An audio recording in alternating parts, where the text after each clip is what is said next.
Coffee কত করে চাচা? আপা 10 টাকা পিস কপি নিলাম, 10 টাকা করে পিস। কি বলেন, এত কম দাম? একটা সময় এই কফির কতই না দাম ছিল। তাহলে বুঝতে পারছেন কফি ভাই, এইভাবে মেয়েদের হাত ধরে টানাটানি করতে নেই, তাহলে কিন্তু আপনার দাম এই কফির মতো কমতে থাকবে। আর একটা সময় এভাবে রাস্তার পাশে পড়ে থাকলেও কেউ ফ্রিতেও নেবে না। হ্যালো গাইস, কেমন আছেন? আশা করি সবাই অনেক অনেক ভালো আছেন। বরাবরের মতো আমাদের নতুন আরেকটি ভিডিওতে আপনাকে স্বাগতম। তো আজকের এই ভিডিওতে থাকছে সম্প্রতি নেট দুনিয়ায় ভাইরাল হওয়া কাফির লুচ্চামি সহ আরো অনেক কিছু, যা দেখার পর আপনি বলতে বাধ্য হবেন, ভাই মজা আয়া। আমাদের লুচু কবি এবং মেয়েদের হাত ধরে কসলাকসলি করা কাফি ভাই এক ভিডিওতে বলেছিল যে জনপ্রিয়তা থাকলে সমালোচনা হবেই, এবং সে এটি বলেই থেমে যায়নি, বরং সে নিজেকে ক্রিকেটের রাজা সাকিবুল হাসানের সঙ্গেও সে নিজের তুলনা করেছে। চলুন আমরা সেই ভিডিওটি দেখে আসি। জনপ্রিয়তা থাকলে সমালোচনা হবেই। মানুষ সাকিব আল হাসানকেও ধুয়ে দেয়, মানুষ মাশরাফি বিন মুর্তজাকেও ধুয়ে দেয়, মানুষ সাকিব খানকেও ধুয়ে দেয়। জনপ্রিয়তা থাকলে সমালোচনা হবেই, কুল। এবং তার এই ভিডিওর রিপ্লাই হিসেবে মুসা ব্রো তাকে যেভাবে রিপ্লাই দিল সেটি শুনে আপনি বলবেন,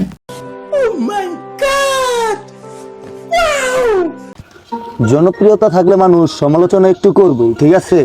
এতদিন না হয় আমি কুত্তা দেখায় আমার এক্স নিয়ে ভিডিও করে এতদিন আমি সমালোচনায় আসছিলাম, ভিডিও করছি, তো এখন সমস্যা নাই। বই মেলার মধ্যে হাত পাও ধরে টানাটানি করে না হয় আর একটু ভাইরাল হয়ে লইলাম, ঠিক আছে?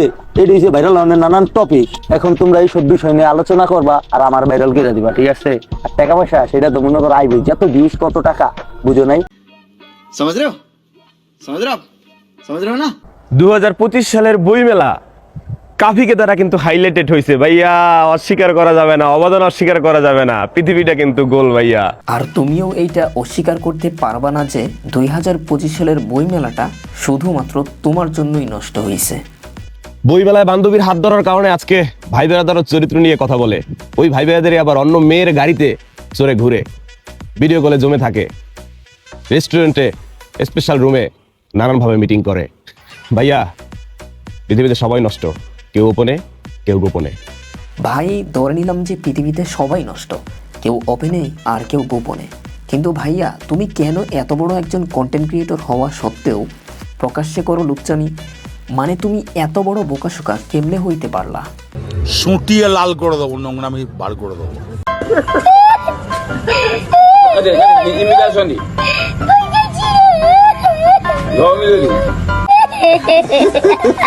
মূলত কাফিকে নিয়ে সমালোচনা শুরু হয়েছিল এই ভিডিও থেকে। বোরকা পরা আপুকে একটা ফুলও দিলাম না, শাড়ি পরা আপুকে 7টা ফুল দিলাম। লজ্জাজনক জিনিসটা, হতাশাজনক, দুঃখজনক, আফসোসজনক, লাইক হচ্ছে মাগিবাজি। কিসের হতাশা, কিসের লজ্জাজনক? মানে তোমার মতো একটা লজ্জার কাছ থেকে ফুল না পাওয়াটা কি সত্যিই লজ্জাজনক? তো এরপরের স্ক্রিনশটগুলোতে যাই। এটা তো গেল, এটা তো তুমুল সমালোচিত হচ্ছে, সমালোচিত হওয়া উচিত, এতে পেজে রিচ বাড়ে। এই পাশে যদি যাই, ওনাকে কিন্তু এই যে আমি যে ওনাকে বই দিচ্ছি, ওনার সাথে ছবি তুলতেছি, এই যে উনি ওদিকে তাকাই আছে, আমি যে ওদিকে তাকাই আছি, ওনার হাজবেন্ড যে ছবি তুলে দিচ্ছে, ওনার হাজবেন্ড ওনার সাথে আছে, হাজবেন্ড থাকা সত্ত্বে আমি তাকে ফুল গিফট করব? আর যিনি শাড়ি পরে আসছে, সুন্দর বাদ, সে শাড়ি পরে আসছে, তাকে ফুল দিলাম, মানুষকে জিজ্ঞেস করলাম সে কয়টা ফুল পায়। আর সে আর বুকরা পরা দুইটা তো, মানে বুকরা পরা আপুর সাথে হাজবেন্ড আসছে, তার সাথে তাকে আমি ফুল গিফট করব? ও মানে ওনার হাজবেন্ড ওনার সাথে থাকায় সে ফুলও দিতে পারেনি আর হাত ধরে কসলাকসলি করার সুযোগও পায়নি। বিষয়টা তার জন্য খুবই আফসোসজনক এবং হতাশাজনক। তো যাই হোক বন্ধুরা, এবার এই ভিডিওতে দেখুন যেখানে এসপি ক্রিয়েশনের সিয়াম কাফিকে নিয়ে রুস্ট করছে। Hello my dear lovely audience, সবাইকে আমার চোখটি দরবারে স্বাগতম। কিন্তু লাভ নেই, থাকবে, কারণ ডিজাইনটা মানে ভালোবাসে, ডিজাইন লাগবে, প্রাকৃতিক কখনো কম করবো না। আমি এখন রাইটার, অবশ্যই, কেন নয়? ব্যবসা ভালো, টাকা বেশি, রাইটার হইতে হবে, বই নামাতেই হবে। আমি এখন বই নামিয়ে ফেলেছি অলরেডি এবারের বই মেলাতে। দেখতে পাচ্ছেন আমার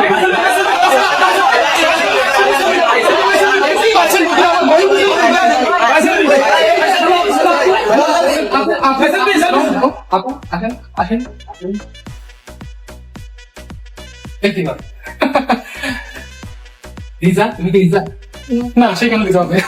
তুমি আমার ফুল এনেছো কেন? তুমি ফুল আনবে, তুমি তো নিজে একটি নয়, তুমি 7টি ফুল, 7টি লাল গোলাপ তুমি আমার থেকে পাবে, তুমি আমার থেকে পাবে, তুমি ডিজার্ভ করছো, ঠিক আছে? এই নাও সবগুলো গোলাপ শুধুমাত্র তোমার জন্য। আপনি একটু লেখক না একটা লুচ্চা, আপনি একটু লেখক না একটা লুচ্চা। এসপি ক্রিয়েশন সিয়ামের করা ভিডিওকে নিয়ে কাফি আবার আরেকটি ভিডিও বানিয়েছে এবং ওই ভিডিওতে সিয়ামকে নিয়ে কাফি যা বললো সেটা আপনারাই দেখে নিন। ভাই, মেয়েদের হাতে আমি ধরলে দোষ, অন্যরা ধরলে রাইট। বিচার করলে লিগাল ভাবে করেন। এসপিকেশন যে ভিডিওটা বানাইছে, শুরু থেকে না শুই না এখানে যাই, এখানে গিয়ে যদি একটু শুনি, আমি কি কোনো মেয়েকে ডাইকে নিয়ে এসে ফুল দিছি? নাকি আমি স্টলে গেছি, ছেলে মেয়েরা আমার স্টলে আসছে, তারা ফুল দিছে, ওই ফুল রিসিভ করছি, ওই ফুলগুলো আবার অনেকে দিয়ে দিছি। কিন্তু এখানে এসপিকেশন কি করছে? এটা তার ভুল মেসেজ দেওয়া হচ্ছে না, এবং ভুল মেসেজ মানুষকে গিলানো হচ্ছে না যে আমি এবার বই লিখছি। আমি তো বই 18 সালে লিখছি ভাই, আমার বইমেলায় 2টা বই পাওয়া যায়, যার একটা 20 সালে বের হয়েছিল। এই যে এটা ভুল মেসেজটা ভাই। এই যে আপুকে ডাকতেছে, এই যে হাতটা ধরলো, এই যে আপুকে ধরলো, ডাইকে নিয়ে আসলো, এইটা এই আমার সেম মেসেজটা মানুষকে গিলানো হচ্ছে না? আমি কি কোনো আপুকে ডাইকে নিয়ে আসছি? আচ্ছা, এদিকে কাফিকে নিয়ে আপনারা আমার সবার পরিচিত কন্টেন্ট ক্রিয়েটর শামীম ভাই যা বলল। হ্যালো বন্ধুরা, সবাই কেমন আছেন? আমি একজন ইনফ্লুয়েন্সার, ফেসবুকে আমার 2 মিলিয়ন ফলোয়ার আছে। এবারের বইমেলায় আমি একটা বই লিখছি। আমার বইয়ের নাম হইতেছে বাঙালিকে বোকাচোদা বানানোর 103টা উপায়, যার ভিতরে 102টা উপায় পাবেন যে কিভাবে আপনি আরেকজনকে বোকাচোদা বানাবেন, আর আরেকটা উপায় পাবেন যে কিভাবে আপনি নিজে বোকাচোদা হবেন। ঠিক আছে বন্ধুরা, সবাই আপনারা বইমেলা আসবেন, আসার সময় অবশ্যই আপনারা ফুল নিয়ে আসবেন। অন্য কোনো ফুল আনলে হবে না, গাঁদা ফুল নিয়ে আসবেন, কারণ আমি নিজে গাঁদা, আর আমি গাঁদা মার্কার কথা লিখছি, আর আমার পছন্দের ফুল হইতেছে গাঁদা। অবশ্যই আপনারা ফুল 2টা করে আনবেন, একটা আমার জন্য আর আরেকটা আমার সাবেক প্রেমিকার জন্য। ঠিক আছে, কারণ আমার সাবেক প্রেমিক আমার জীবনের একটা বিশাল অংশ, আমি তাকে এখনো ভুলতে পারিনি। তারে দিয়ে মোটামুটি আমি আমার মার্কেটটা চালাই নিতেছি, যেহেতু আমার নিজের ভিতরে কোনো কিছু নাই বন্ধুরা, বুঝছেন না? আর বন্ধুরা, আপনাদের সকলকে বলতেছি, আপনারা আরেকটা কাজ করবেন বন্ধুরা। আমার বইটা আপনারা যে প্রকাশনীতে পাবেন, এটা হইছে আইসো দেখা হবে নিশিরাইতে, এটা হইছে আইসো দেখা হবে নিশিরাইতে। তবে ভাই মানতেই হবে, শামীম ভাই কাফিকে নিয়ে এই ভিডিওটি করায় কাফির মার্কেট কিন্তু একদম ডাউনে গেছে। এদিকে এসপি ক্রিয়েশন সিয়াম কাফিকে নিয়ে রোস্ট করায় সে এখন নিজেই রোস্টিং এর শিকার হচ্ছে, যেটা আপনারা এই ভিডিওর মাধ্যমে কিছুটা হলেও বুঝতে পারবেন।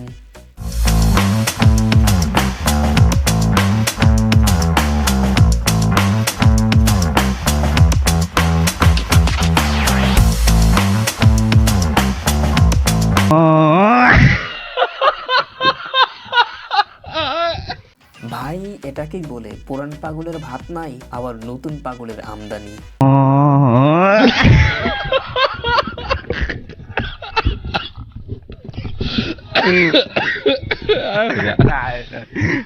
لا كورة دكتور نضرب ايوه صح خلاص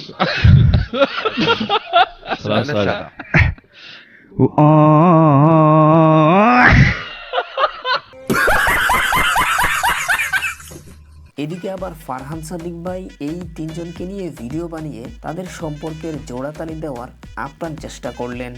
আর তোমরা ঝামেলা বাড়ানো, তোমরা 3 বন্ধু খুব ভালো ছেলে 3 জন, তোমরা নিজে যা কাজ করছো সেগুলো করো, তোমরা আর এর ভেতরে আফসোস লিখে টেনেও না, ওরা কিন্তু ওত পেতে আছে, ওরা কিন্তু ঢুকে যাবে। তাই তোমরা নিজেরা সরি বলে ব্যাপারটাকে এখনই মিটমাট করে ফেলো।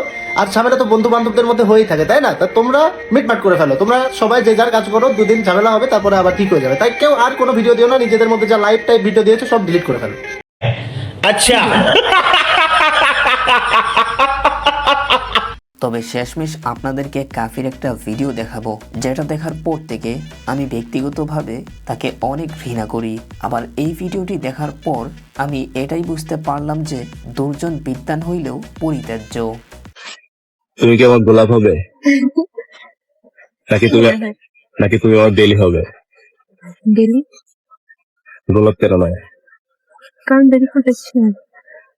ও আচ্ছা, নিজেকে অনেক সুন্দর মনে হচ্ছে না? হাইরে মলম লাগাইয়া দিল ফাটায়, ডাক্তার বেটায় মলম লাগাইয়া দিল ফাটায়, হাই হাই মলম লাগাইয়া